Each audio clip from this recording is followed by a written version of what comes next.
He should be Dr. Doom. Hello, anybody. Welcome to Redshirt Lives Matter podcast. I'm Josh. I'm here with Kevin and Jeff. Introduce yourself, guys. Good morning. This is Kevin, a.k.a. the Mayor. This is Jeff. I have no AKA. I have no AKA either. We're going to talk about a few different comic book, TV shows, and movies today. We're not sure where we're going to get started. This is our first episode, so we're just going to be rambling for a little while, and let's get into it. Sounds good. Good morning. Okay, so just recently we were talking about DC TV shows. We were talking about Flash, Supergirl, Legends of Tomorrow. And in this episode, I think we're going to try to focus on where stuff is kind of at now and where we think it's going to be heading in the future.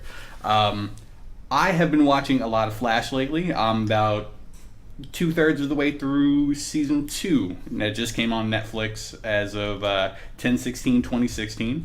And I like it quite a bit. It's pretty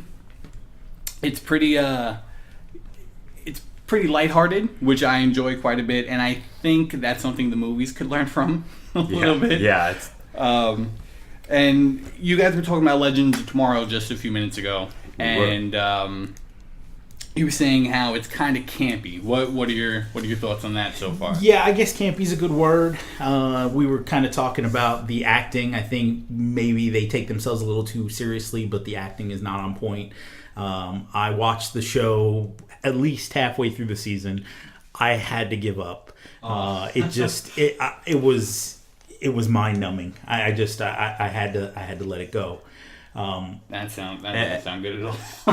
Here's what I'll say. I appreciate the characters that they're trying to spin into it, and I will say I recorded the season premiere. I haven't watched it yet, but the reason why I'm going to give it another chance is because they're going to open things up and put more DC characters out there, and I always want to try and support that, and I'd like to see what they do.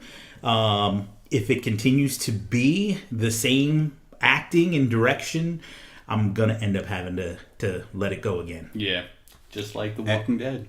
Just like Fear the Walking Dead. The Walking Dead. I'm hanging in there. We got 2 weeks until premiere, or 1 week? 1 week. 1 week now to the premiere. Yep. But Fear the Walking Dead. I'm a patient guy. I hang in there. I hung in there through this season finale. We'll see what happens on the season premiere of Fear the Walking Dead. But I'm just about ready to cut that one loose too, because man, it's been hard. Oh yeah, I mean I've been watching. I watched the first half of Fear the Walking Dead, and that wasn't good at all. At all. I haven't had too much exposure to Fear the Walking Dead, but back to what you were talking about, Legends of Tomorrow. I agree with you with the camp, but I also think it has a lot to do with the actors and even maybe somewhat the showrunners. I think that it's getting accustomed to the material, and I'm not sure that the actors understand yet the material that they're working with, or maybe the characters. So I'm giving it a chance. I'm going to give it a chance through this second season and see where they go, because I've heard that the writing is very good and that it makes up for some of the other places where the show might be lacking. Yeah, and I can understand why it would be hard for a group of actors to really, it's very special effects heavy. Absolutely. One of the podcasts I like to watch, Mr. Sunday Movies, they talk, or the Weekly Planet I should say, they talk a lot about how you get onto a set for like any superhero movie or superhero show, and everything's just green. Sure, you're running around in green. Yeah, you got green spaces pants on, and it's got to be difficult to react to something that's not actually there. Exactly. No matter how well trained of an actor you are. So when you're in that space, to then be in that mental space, inhabiting that character, like I said, I think it's important to be in touch with the material and the character too is going to help that. And I think that's why a lot of these shows stumble on their first season, because actors haven't even had a chance to see what the director's going for yet. Sure. Until those episodes come out, and then you can kind of be like, oh, maybe I should have played this a little bit differently. That's when you probably start to get more into it. What season are we on with Legends of Tomorrow now? This will be the second season. So and that's a good point. And it's important for the showrunners to have that direction too. And I kind of feel like what you're saying is a really good point, because that show in the first season seemed like it was in the embryonic stage as the rollout of the show came. It seemed like it was still in the embryonic stage, because their whole for lack of a better phrase, micro universe. Yeah. Seemed like it was on a rollout. They were still deciding what are we going to do with Supergirl? How are we going to meld it with Flash and Arrow? How are we going to blend that? What role are the characters from those shows going to play in Legends? And so I think they're just finding they're getting their feet, and hopefully this season the writing and the acting, and the production in general will tie together better. I agree with that. It happened with Arrow, Yeah, because that was I still haven't gotten into Arrow. I watched like 3 episodes of the first season. I was like, I'm not into this. Like, it took itself really seriously, and it was really corny. So I was like, this is cheesy. I can't get into this. But I got into Flash now, so I think I'm going to go back and give some of that other stuff a shot. I would say watch Arrow. Although I will say this, the last couple of seasons, I think we're in season 5 now of Arrow. I think last season was its weakest season. Did you? Yeah. Last season was pretty weak. I started watching this season. It's better. They've listened to the fans. Yeah, and they've gone back to what made it really popular and successful. I think season 2 was really good. Yeah. I think it's worth watching at least part of it. The thing about Arrow that drives me insane is their fight scenes. They're so over choreographed. And I watched this one episode from the end of last season, and you could clearly see that it was totally staged. Like the movie punches where you don't come anywhere near connecting. Yeah. The way they were shooting it, you could see the gap between the fist and the face. It was like mind-numbingly Did you see onomatopoeias in the corner? Like, pow! Yeah. Well, you know what? If they Maybe had they done have that, a different it would've been director of better. photography this season or something. But I think where Arrow fell off too, like you said, the second season was great. But I think for me, and I watched it through to the last season, and it really feels like that show took itself too seriously at some point. And it almost swallowed itself up and became its own soap opera and lost touch of its roots, even in the world of heroes and its connections. Even though it didn't have direct ties of appearances by Batman or other heroes, they had references to draw on, which they did early on in the season. And I think it kind of went away from that. And obviously, everybody had enough of the island flashbacks. I mean, I feel like we were all kind of beaten up by that to the point where I mean, I think the showrunners had to admit that enough was enough. Just too much of it. See, like, I don't know much about Arrow, so I don't know how much island flashbacks it really gave you. But my thing is, I think they need to just stop being gun shy and just like give people what they want to see. Like, Arrow's a cool character, but people want to see Batman in a TV show. Right. Like, you put Flash in a TV show and then you put him in the movie. No one's going to get confused. And Arrow on TV kind of started out as the poor man's Batman for us. Because exactly. we weren't going to get Batman. Don't think that it can't happen, though, because they talked about the 2 people that were off limits were Batman and Superman.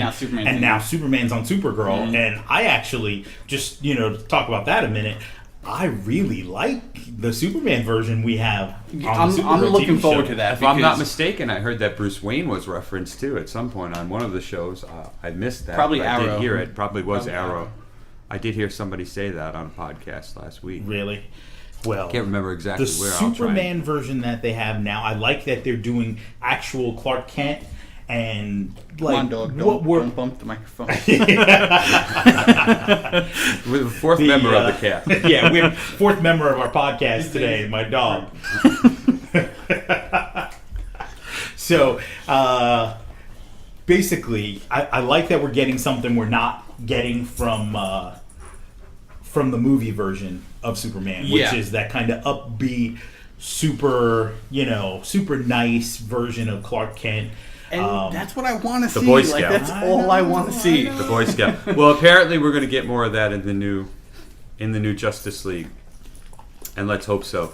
That's all the reports from the set visits and everything that you've heard lately is that it's a kinder, gentler DC cinematic universe. But see, I don't know if I can get past Batman murdering a bunch of dudes. Yeah. He'll never be Batman to me now. I know people have a big problem with that. Batman has murdered a bunch of dudes in every single movie version that's out there. Yeah. If you go back and you look, he has murdered so many But the irony people. to me You'll get past is I fall in the same type of area with Superman. I'm wondering if they can redeem his character for me in the DC cinematic universe, because so far they haven't, and obviously, like we talked about, there's that Boy Scout innocent quality that Clark or that Superman normally has. But I also feel like there's a nobility missing from this incarnation of Superman, which I have a feeling they're going to address with the death, quote unquote, death of Superman that we faced here. And maybe they understand what's happened, and this is going to be the character will be reborn the way we like. We'll see. And that's what I was thinking as well. Like, I haven't liked a lot of what Superman has done in these movies, like, at all. But now, I mean, I didn't want them to do Death of Superman, but now that it's done, since he is dead, I feel like he can be redeemed for everything he's done, Like, because he's going to come back, and it's like, well, he sacrificed his life to save humanity, so he can come back and be a better character now, so I could get behind that. But with Batman, it's like, even in like Dark Knight, he's killed a few people, but most of that was like out of necessity, and it didn't seem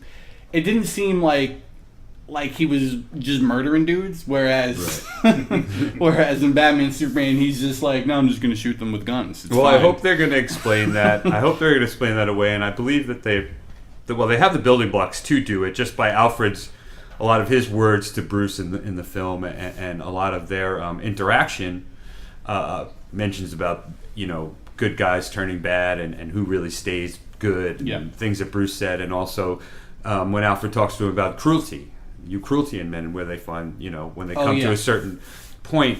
And I think that ties into Robin and what we may not have seen yet with the Joker and the death of, quote unquote, Robin, whoever that may be, that Jason Todd, please. That may be, Batman hit the breaking point for himself, because, we got to remember, this is an older Batman that they're giving us here, and he's weathered the storm. He's been through these challenges over these years. And sorry if you lost your train of thought. I had to pause for a second, technical difficulties, but we're back. No, we were talking about the redeemability of characters, and mainly Batman. We were on Batman and Bruce Wayne. Yeah. But just to tie it up, I think that Alfred addressed that, and I think Bruce addressed that, and I think they'll address that coming up in the films when we get to find out further what happened to Robin, and what caused Batman to go down that quote unquote darker road, where he's willing to sacrifice some of his tenets and his morals to get the job done. Or maybe it's just frustration, or maybe it's he's lost his way, he's lost his faith. But to me, that's not Batman. And once he crosses that line into just there's no other way to say it, just flat out murdering dudes just in the street. Like, once he crosses that line, like, it's like, I don't know that you can be Batman anymore, because you've lost it already. Like, you have to like pay for your crimes before you can be redeemed. I think there has to be some kind of justice there. And I was always like, people were like, so you're saying Kylo Ren needs to lose a hand? Yeah, or get stabbed through the chest and then have to be in a bionic lung. People were saying like, oh, well, what's Batman supposed to do? These criminals are shooting at him with guns. And I'm like, yeah, but he's also in an indestructible tank, and there's absolutely no danger towards him, and I think whatsoever. Not to interrupt you, but you bring up a great point with that, because that's also what makes him Batman, is he's supposed to be able to come up with a different way. Exactly. And that brings us full circle to my problem, which I think that these characters are just stating at the same time. I know that Snyder and the production team are saying they planned it that way, but Superman also killed at the end of his film. Exactly. Which really, for me, broke the fourth wall and took me not only out of the film, but out of that character, and I think my connection to Henry Cavill. Something really happened there that broke for me, and it's still a work in progress for them to get me back. Yeah. But, I think that there's definitely a correlation there. I agree with everything you guys said. I do think there's this opportunity, which honestly, there was the opportunity at Batman Superman for them to fix Superman, which they did not. But now with the death of Superman and Clark Kent, by the way, Agreed. They do have the opportunity to, for lack of a better word, reboot what he's going to be. Absolutely. Yeah, and fix both characters. I don't know how Batman can be re-inspired by Superman's sacrifice to realize that there is a better way other than his killing. I agree with that. I thought you were talking about Clark Kent. No, and I'm sorry to interrupt you. I just want to say that. Absolutely. So I point you think made. there's that perfect opportunity for them to start back over, make Superman what he's supposed to be, which is that shining kind of glowing image that every man wants to try and be. I agree. And and Superman is that purple unicorn. In his essence of who the character is, he's one of a kind. He's the last of his kind. He should be treated that way. He is that symbol. He is that. Well, God willing, we'll get that in the next movie. Maybe they'll piggyback that and they'll try and fix Batman. But more than anything, once Zack is done, then maybe we'll really get to the good stuff. Maybe that's what we're all waiting for. Is just for Zack to get doesn't fired. understand. That's a great question. I think that's a great the motive behind the character. That's a great segue to a mini question that I'll pose to you guys both. And I know unpreparedly, but just maybe off the top of your head, who might you like to see take over for Zack once he's done and pave the way to the next? I wasn't prepared for this question. Thread. Well, I wasn't either, but since Kevin said that, it just came to my mind, and I thought, oh, that's interesting. Who would shepherd in the next wave of this? Well, see, call it phase 2, for lack of a better. What I would like to see in the DC universe is some lightheartedness to it, which is why I really like The Flash, the TV show, where it's at right now. And I think if they're drawing inspiration from the success they have with the TV shows, then anything with that kind of aesthetic, I think I'm going to enjoy. I agree. But that kind of shiny aesthetic I think DC needs that too. You would see someone like J.J. Abrams be able to do that pretty well, but he's already doing. I was kind of thinking, how about else. Matthew Vaughn? I think he did a fantastic job with X-Men First Class. Oh, yeah. And everything, really, that he's gotten his hands on. But I think he's got that tone that you're looking for. And I like Matthew Vaughn quite a bit. Because plus, he's a sweaty, too. Speaking of First Class, like, the tone has kind of serious elements to it. And it's not as kind of tongue-in-cheek as Marvel is, typically. So I think it would be a good bridge. Because DC still should kind of... They've already established the universe. So they should kind of keep at least some of that thread in there of the more serious tone. And so I think Matthew Vaughn would be a good balance for that. Yeah. So I like that idea. I think the bridge is important. Yeah, I would say that clearly the person who's banging on the door to try and get his opportunity is Kevin Smith.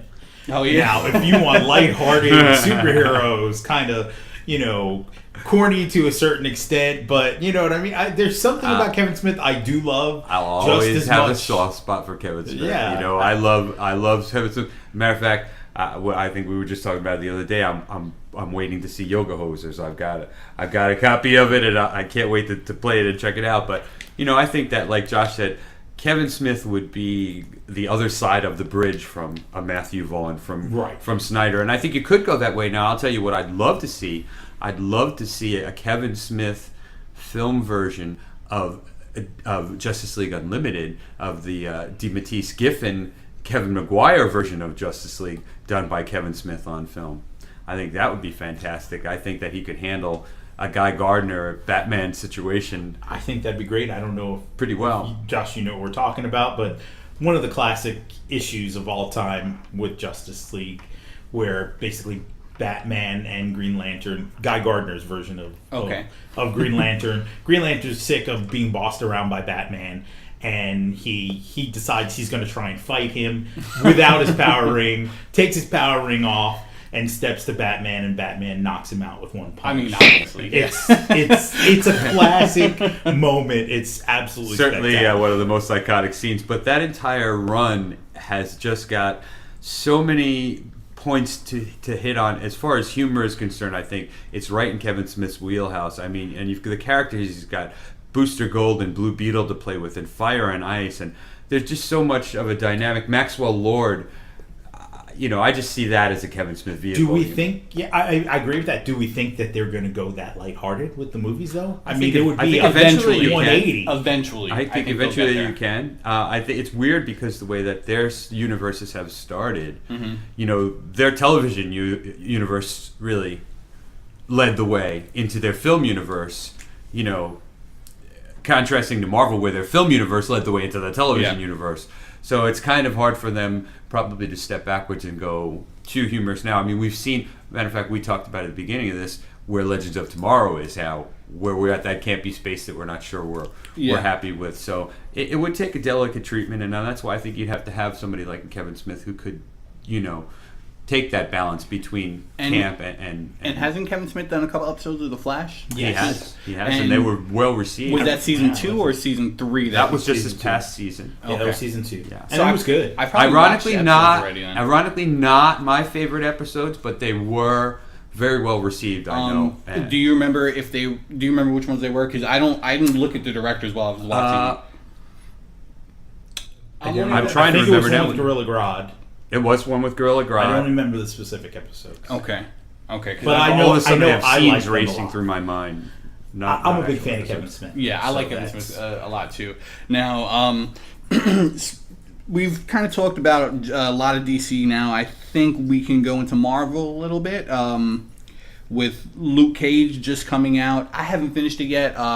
Jeff hasn't finished it yet either, right? Sweet Christmas. Leave it to the mayor. He has. I am currently on episode 9. The Mayor Harris finished it up, and I'm about on episode. He's got to lead the way. 6, That's what makes. I believe. Him the mayor.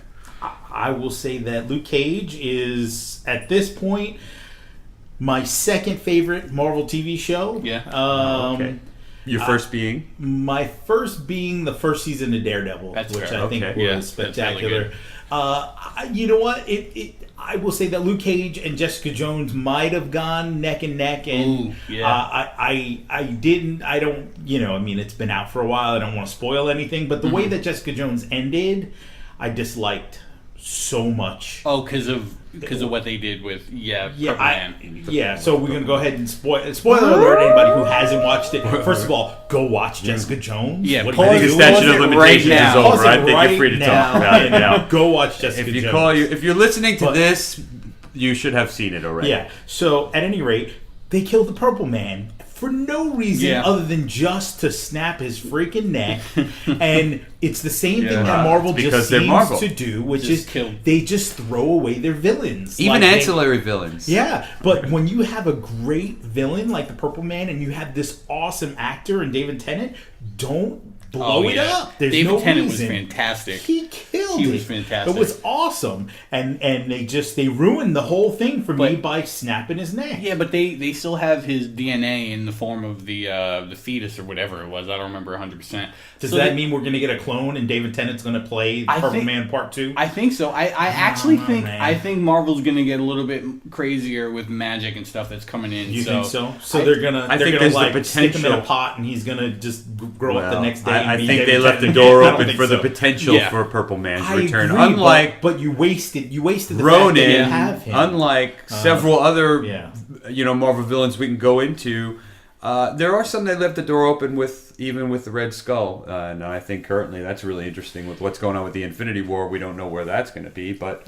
I like that idea too. So what do we think is going to happen with Red Skull? I think he'll show up in Infinity Wars. I think after he'll hearing be a background villain though. Hugo Weaving's latest comments lead me to think that maybe there will be some involvement coming up. I don't know if it'll be in the first Infinity War, but I wouldn't be surprised if he was called on by Thanos. What happens if he shows up in Thor? Ragnarok somewhere. Well, I think that's all really interesting. In my opinion, when you watch that First Avenger and he basically gets sucked across space through the cosmic cube, there's no reason why he can't be out there in Asgard somewhere. Yeah. That's absolutely true. And okay, so here's the question: do we think we're going to get Masters of Evil? I mean, they've kind of set it up that way. We've seen Zemo now, who they did not kill. Yeah. We're not sure what happened to Red Skull. I think the paths could lead that way. Depends on how far. Who do you have left?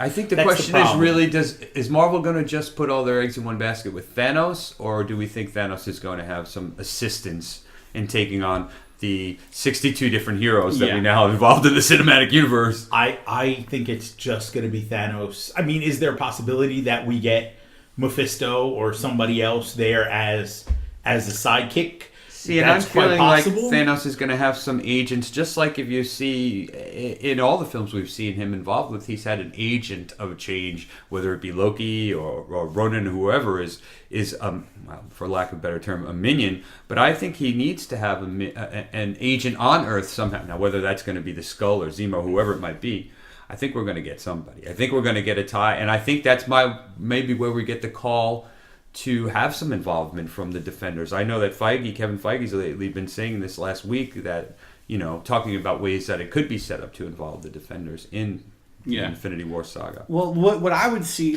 because you got to remember, comic books, they can do whatever they want in comic books. In a movie, you have to have a little more structure to it, and you can't get overly convoluted. Mm-hmm. So you don't want to include too many characters in just one movie. Sure, it's going to be different structure. So I think if they are going to include people, it'll kind of be like video game levels. You'll start fighting the Red Skull, and then you'll move up to Thanos. I understand what you mean, but it would need to serve the story, just like any good film. The characters need to serve the story. Exactly. If they don't serve the story, then they're extemporaneous. There's no reason to have them there. Yeah.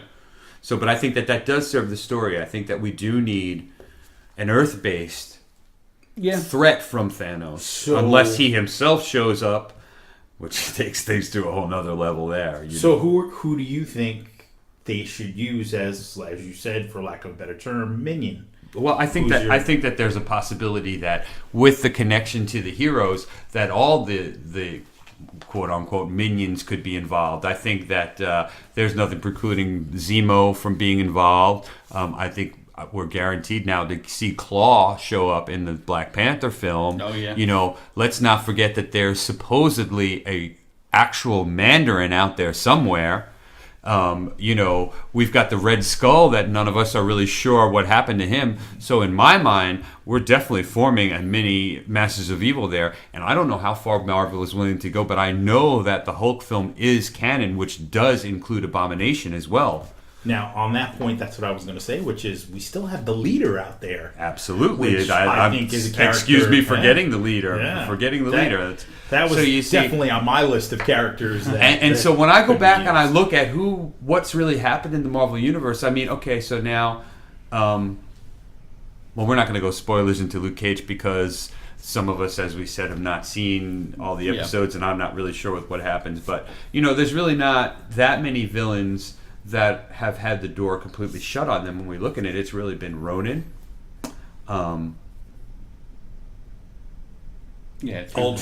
Ultron. Okay. Sorry, that's what I mean. I'm searching now because as I think about it, even the Kingpin is still out there and available. Now that's on the television level, but still, I think the Kingpin is actually the one villain that transcends the television and the film, or has the possibility to. Yeah, I can. And see I think that he his involvement with Daredevil and Punisher, but also say with Spider-Man or another character like that, allows you that availability. Plus, you have, an Academy Award level actor in Vincent D'Onofrio, and that's what I'm saying. To carry the weight, no pun intended, of that character through both universes.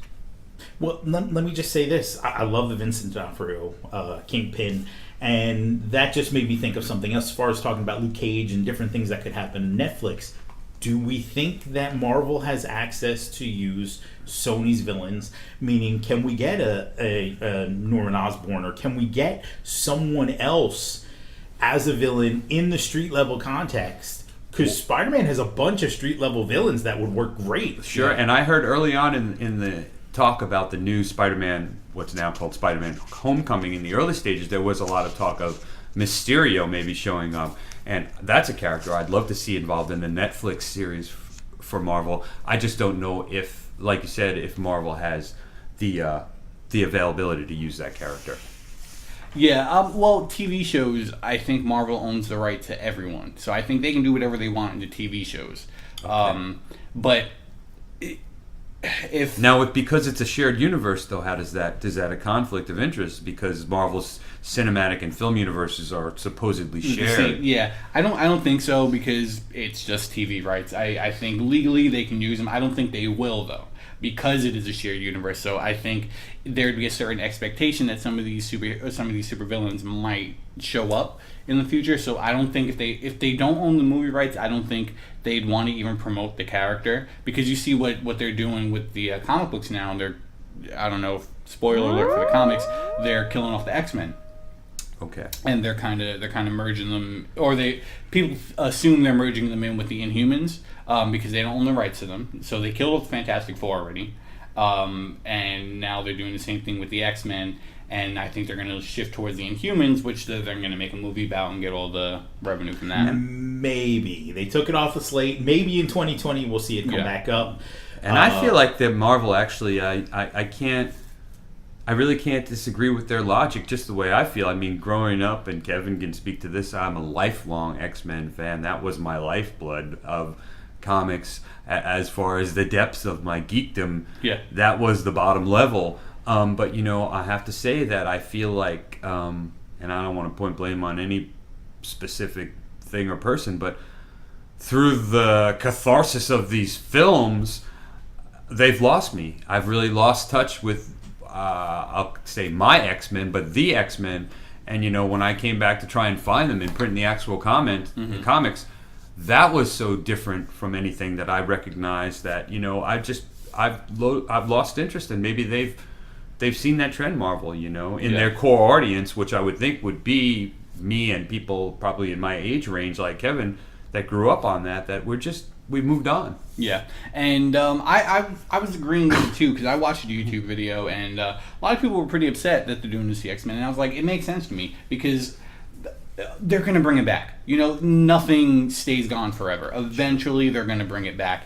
And why would they cultivate something that's not generating any revenue for them? Exactly. So and is actually helping to generate revenue for the competition, which in turn is actually killing the brand, because the competition is not making a good product. Absolutely. So it's like, suffocate. Cutting off your nose to spite your face is you have to stop the bleeding. Yeah. Suffocate the movies, let them die out. In 5-6 years, eventually they'll get the movie rights back, and then there'll be this big celebration in the comics and the movies where everything comes to fruition. Which I do believe that suffocating the Fantastic Four was a different tactic down the same road. I think that was a polite nudge to send the franchise in the right direction, to come back home where it needed to be. I think certainly in that specific situation, you're not going to promote something that's putting you in a situation that's a disadvantage, where you're trying to gain something you're not going to help it do well.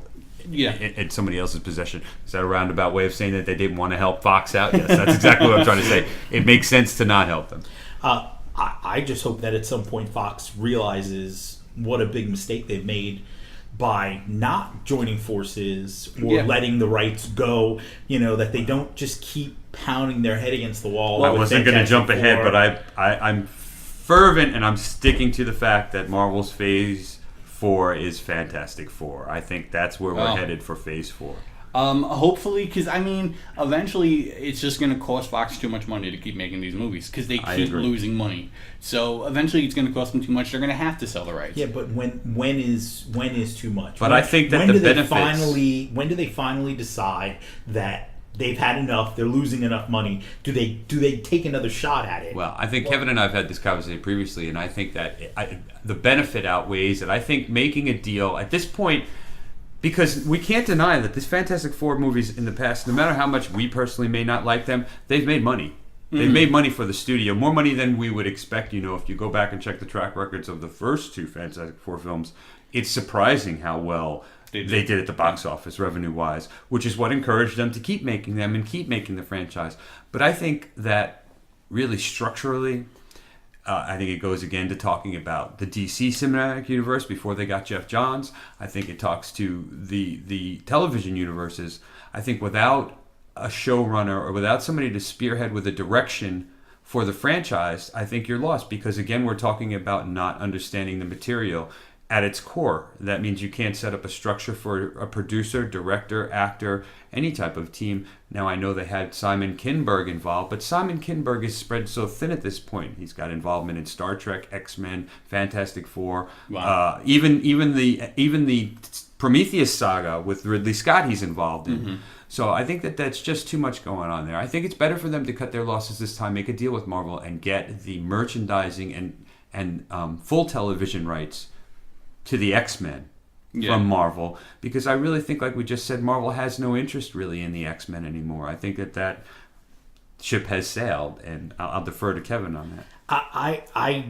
I don't know that I agree with that thought. I think Marvel would absolutely love to have access to the X-Men again and try and spin them in the right direction. But I think more than anything, my thought on all of this is, they really need the villains. I think that most of the best villains that the Marvel Universe has are wrapped up with the Fantastic Four. And that's why I think it takes precedent over X-Men. There are still some good ones in the X-Men. Would they love to get Wolverine and the X-Men back? Absolutely. But I think more than that, I think that the Fantastic Four universe, and honestly, I'm not the hugest Fantastic Four fan, but the villains of the Fantastic Four universe, whether you're talking about Doctor Doom or Galactus or Silver Surfer or Annihilus there are so many villains that are wrapped up in the Fantastic Four universe that if they could just get 2 of those villains would be a huge help to the MCU. And I agree with Jeff that if you could give up the TV rights and get the give up the TV rights for Fox for the X-Men to get the Fantastic Four rights, it would be just gold for them. Absolutely. You've got the Red Ghost, and I think I brought up to Kevin, I think that even Fox in making these Fantastic Four films, they've had this roadmap they followed, and it's always been Doctor Doom because, as we know, that's the foil to Reed Richards. That's the FF's main villain. But I think that they've missed over and over a golden opportunity, especially with the effects and green screening we talked about earlier today, to draw on a character like the Mole Man from the Fantastic Four, who, with his subterranean dwelling and the monsters that he controls and his intellect matching almost Reed's, there's innumerable places they could have gone, and the spectacle you could have had with just these monsters coming out of the middle of the streets of Manhattan or all over wherever, and then having to see the Fantastic Four come in and, the Fantastic Four, the beauty of them is it's kind of like the Chronicle film. Their powers are not so outlandish that they can't be pulled off practically.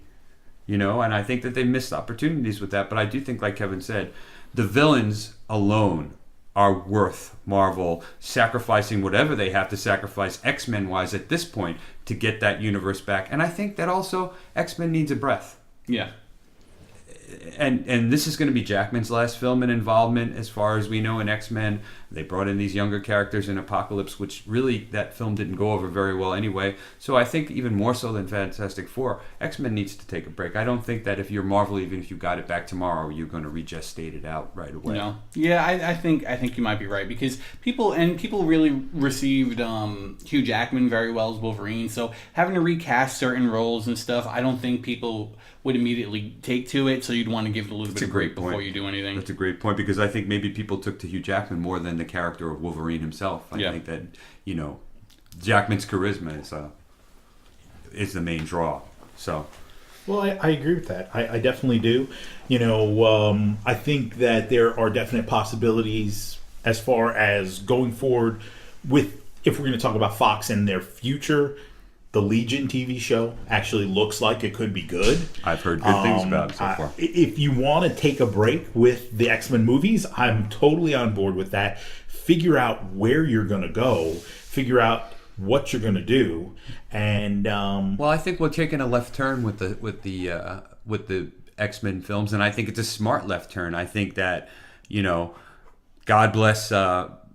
Ryan Reynolds, they need to really just thank the blessings for Ryan Reynolds because he's offered them an avenue they didn't have before. But I think that's the left turn we're taking now. I think we're going to go down the Deadpool, Cable, X-Force, maybe the X-Men Dark Universe. I don't know what else to call it, but I don't want to call them side or offshoot characters because just like Cable, many of them are just as important.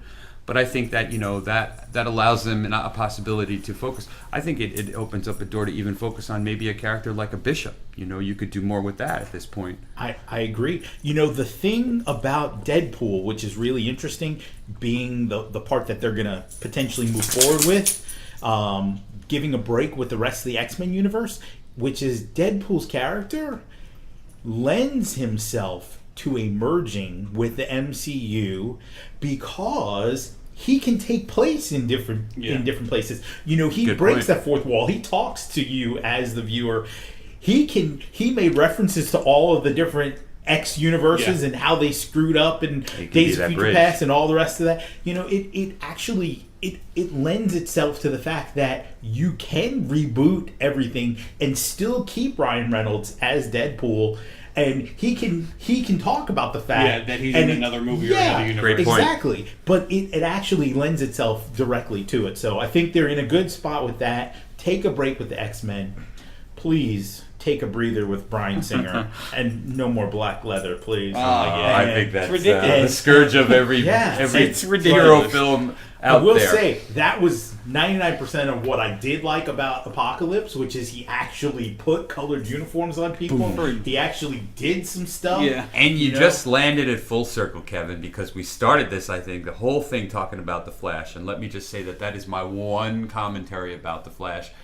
After having seen the season premiere of this season, I know Josh hasn't seen it yet, but those leather costumes, boy, that takes some getting used to. That Kid Flash costume is a whole okay nother with level, that. and You know I'm what? still uncomfortable. I feel a little violated. I don't Really? really sure how I feel about Okay, that costume. So let's I'm talk still about soaking this real it in. quick. I'm actually okay with the leather because I don't know how you're going to do it, but it's not black leather. You know, they actually No, went it's- full on. But listen, they went full on Flash costume, full on Kid Flash costume. Like they actually did it in a way that I give them an A for effort. Would you want to go spandex? Well, also, I mean, is it's that a what TV you're- show, they don't have the budget for a movie costume. Yeah, but so, what would you do if it was a movie costume? What are I you just doing? have to say though, in the context of their own universe and show, and the supposed brilliance of many of the characters involved in the show, much less in one room at a time. Yeah. I think that we probably could maybe come up with some type of a hybrid material that might be a little more functional than leather. That's Okay. all. Okay. I think practically it just doesn't make a lot of sense that's what we're using as scientists I understand. with everything I else understand. that we're using and everything at our disposal. It's a little fourth wall breaker, I Okay, think. I don't know what else you would use, but let me just say this. Are you actually Lycra. happier with the Justice League version of the Flash with his piecemeal together metal suit? But To you see, me, I'm that ignorant. doesn't I'm make ignorant too any because I haven't sense. seen enough of it. I have But my I'm just sample saying- size is so small I can't comment on that. Yeah, but just looking at it. From what I've seen so far, initially, am I judging against Kid Flash and the film Flash, or Either TV and film TV Flash? Flash, whether it's Kid Flash or the Flash himself, versus I think the TV look Flash of the costume movie is Flash. fine with me. TV Flash. I think that Barry's costume is a whole different thing than what I'm talking about as far as Kid Flash or I forget the other speedster in black.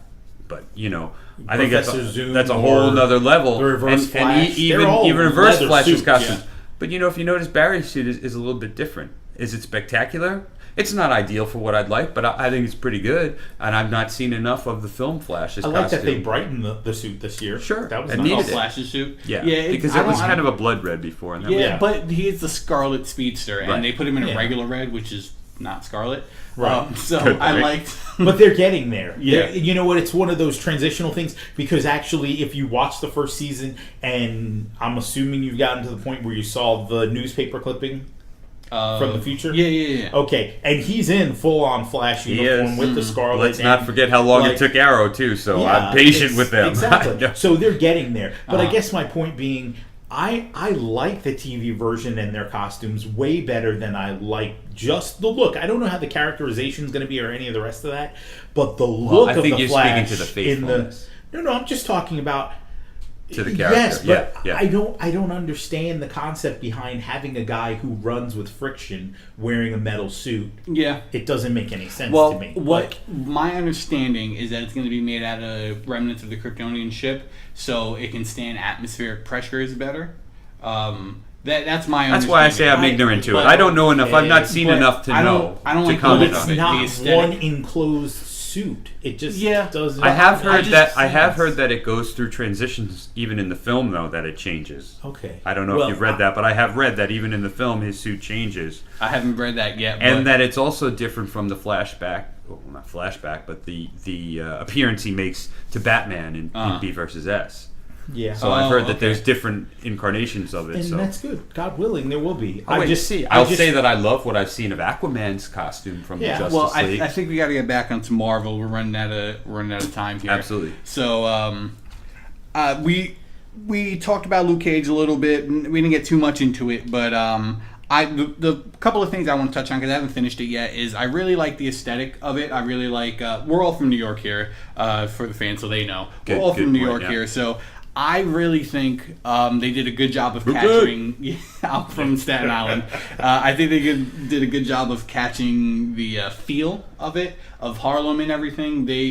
It feels like you're watching these characters who grew up and actually interact with the city. I agree. So I like that quite a bit. Jessica Jones didn't do quite as good a job of it, but it did pretty well. But Luke Cage really captured it very well. And there's Misty Knight. Misty Knight, the young lady with the curly hair who Oh, met at the bar. Yeah, you're not that far. I don't need to qualify that. I'm sitting here astounded. Too much away. But yes, Misty Knight. She's good. I like all of it quite a bit. Well, I'm excited about Misty Knight too because talking about what you're talking about, we're gonna also get this is gonna lead into Iron Fist, and Heroes for Hire, and I did also read that we're going to get introduced to Colleen Wing, and I don't know how much, if you know about the history of Heroes for Hire and Iron Man, Power Man and Iron Fist, that they have their relations with Colleen Wing and Misty Knight, who also come together as a badass team that you can't mess with. Yeah, so I think that you're going to see that too. I'm really excited for the Defenders. That's going to be a really good show.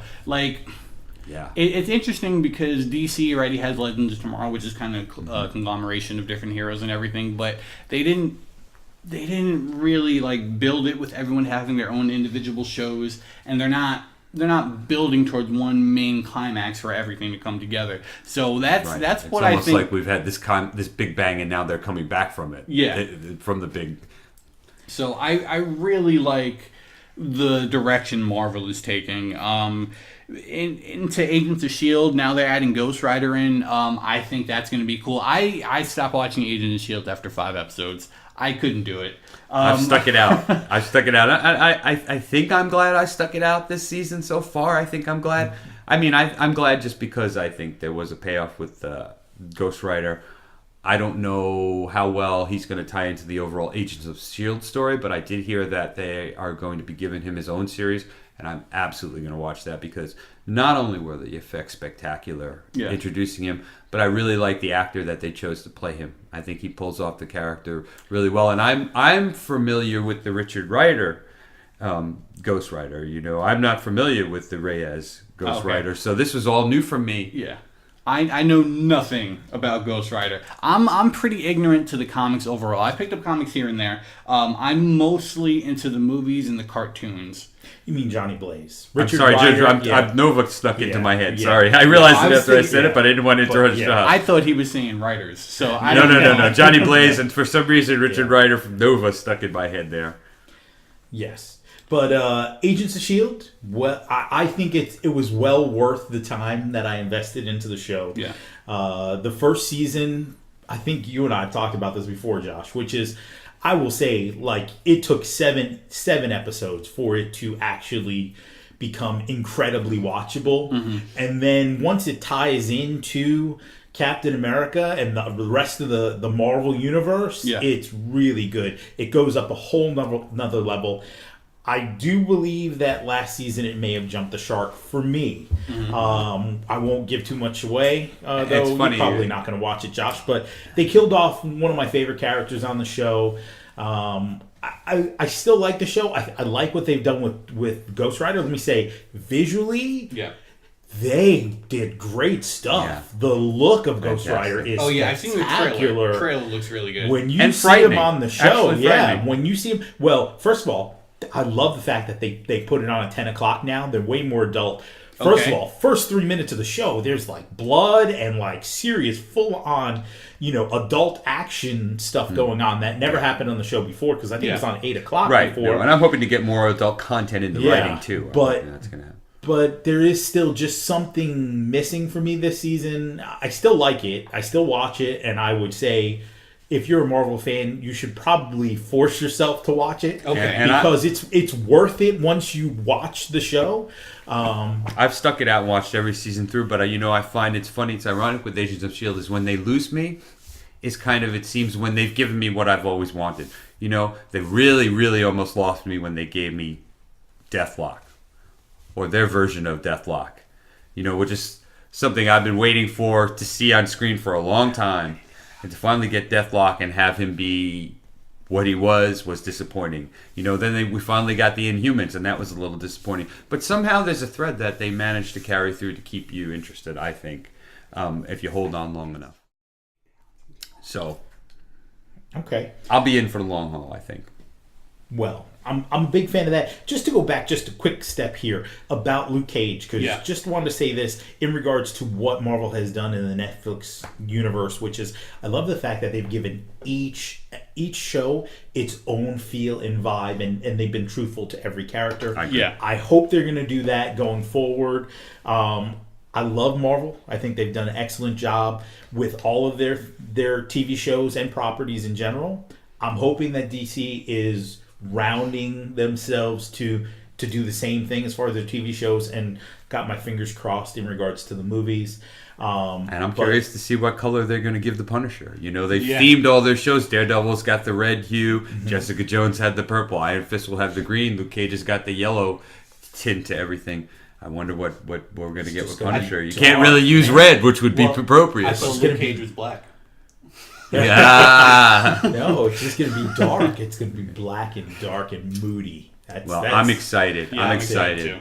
And I am I know we're finishing up here, but I'm excited just to throw in Doctor Strange, because I think that Doctor Strange can be the bridge between the cinematic universe and the Netflix shows. I think so as well. I think that the mysticism, I think that the hand, I think that being based in New York, I think there's lots of things that lend Doctor Strange his history as a quasi-Defender member, I think also really lends itself to I think Doctor Strange is overall, I think just for the whole, I think this is one of the most important Marvel movies that's going to be coming out is Doctor Strange, because it's going to lend itself really well into Infinity Wars, into the TV show, into the magic side and of it bridges the gap even to the cosmic as far as the Guardians of the Galaxy. Exactly. With his capabilities, it allows you those avenues, so I think it's good. I'm excited. I agree. There's still a lot out there in the Marvel universe. And I know what the mid-stinger credit is, so... Oh, don't tell me. I don't want to hear it. But let me just say this. There's a lot left in the Marvel universe that's been unexplored. You were talking about Richard Rider with Nova. Oh, yeah. There's a lot of stuff that can still be tied in through Doctor Strange or through Guardians, as far as, like, you talked about the Mandarin and the Makluan rings. There's all kinds of stuff that they can still piece together. And I'm hoping that we don't even have the Fantastic Four yet. If we did, boy. Oh, yeah. So, I mean, final thoughts on basically the future of all these comic book movies and everything. I think things are looking pretty optimistic for both companies. I think DC and Marvel, they have a good shot at making some really good fiction in the future. So I like where they're going with the TV shows. I think they're stumbling a little bit here and there, but that's to be expected when you try something new. I think the movies, they're going to get a lot better now, because I think they must have learned their lesson from all the critical backlash from Batman vs. Superman. Marvel, just keep doing what you're doing. I can't tell you to do anything better. You've been kicking ass for almost 10 years now. What was it, 2008 Iron Man came out?